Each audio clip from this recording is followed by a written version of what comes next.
Good morning, and thank you for having me here. I speak in my personal capacity, as this was really a spontaneous response to that tweet. And it's not just about the tweet, it's about the fact that the tweet represents something much bigger that needs to be addressed. We've had over 1,400 responses the last time I heard from my colleagues. And there are many other people who are writing and organizations now that are beginning to meet and discuss this matter, which we see as very serious. Let's take it back a little and talk about Nathi Mthethwa's role as the minister here.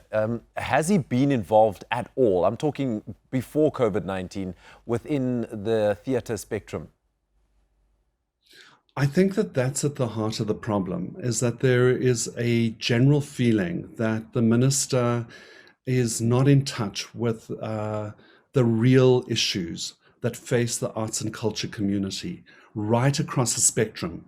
We're a complex industry, and we're an important industry in this country, but really complex and very many different stakeholders. And there's a sense from some people that he is surrounded by a particular group of people and he is not being well informed enough.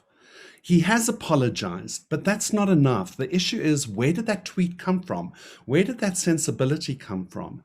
And so here, if you look at, if I answer your question in relationship to prior COVID and then COVID, one of the issues around our response in COVID, why artists are suffering so drastically. It's one of the sectors that have literally been decimated.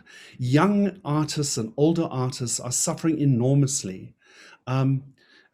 People are losing their accommodation. They are fighting to have food on the table. They are trying to survive. Some have taken their lives. Mental health is a really serious, critical issue amongst the arts community. A lot of that could have been prevented had there been a national strategic vision for the arts prior to COVID even. So the structures are not strong enough. There's a lot of criticism about who gets appointed on certain boards in certain theatre spaces, ongoing conflicts that are unnecessary. And I speak in my personal capacity, but with a knowledge of a lot of young artists and older artists who are working out in communities, artists who are not necessarily well known in the mainstream media, people who do good work, who rely on that individual contract and live from contract to contract, and who are suffering enormously. They're not the great proposal writers. And so a department, certainly in my view, a department should not just be about issuing some funding. And even that has been done in a really messy and chaotic fashion. And often promises are made that are not met. And so there's a real sense of betrayal at the moment. I think that's at the heart of the moment.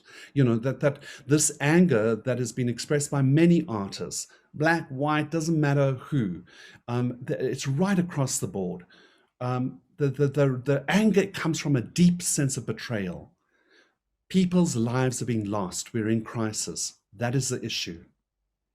Let's talk a little now about what a perfect replacement would be. Who would be the perfect replacement? And what would the ministry need to do to be able to at least keep theatre actors or the entire industry happier than what they currently are under Minister Nathi Mthethwa? So I would like to answer your question in this context. I understand.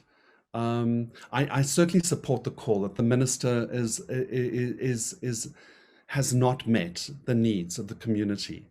Whether he resigns or not is not the issue. And it's not just about an individual. It's about how an entire department is structured and organized. I think that there's a real need for a national strategic vision.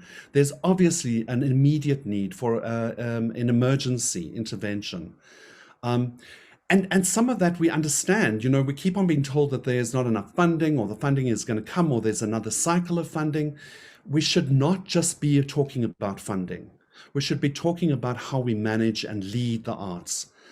We should be talking about what kind of provisions and structures do we need to create in order to allow artists to have access.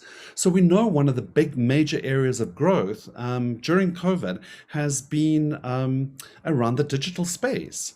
But many of our young artists and other artists don't have access immediately to Wi-Fi, to data, because data costs in this country enormously. To have Wi-Fi costs. And we also know that privileged areas have access, whereas other areas don't. And so we shouldn't take that for granted. We could see incredible skill training around the use of video and technology and the use of cell phone technology in order to create art and to communicate. What we know is that artists can make meaning of the times that we live in. Artists can help us memorialize. Artists can help us reflect on a moment that none of us have ever lived through. And we're missing a major opportunity here. There are innovations that are taking place. Forgotten Angle Theatre Company is running one of the most groundbreaking festivals in the world from the end of January, My Body, My Space Festival, which is all going to be on WhatsApp. And that's taken a small team who are working incredibly hard and ensuring that anybody can get access to that public arts festival on a WhatsApp group. But that takes training, and that takes skill, and that takes vision in order to ensure that everybody can do that, or everybody can have those different accesses. I don't know if I'm making sense in that way. But there's a collective leadership that is missing. There's a real need for dialogue on one hand, but also for incisive, critical decision making.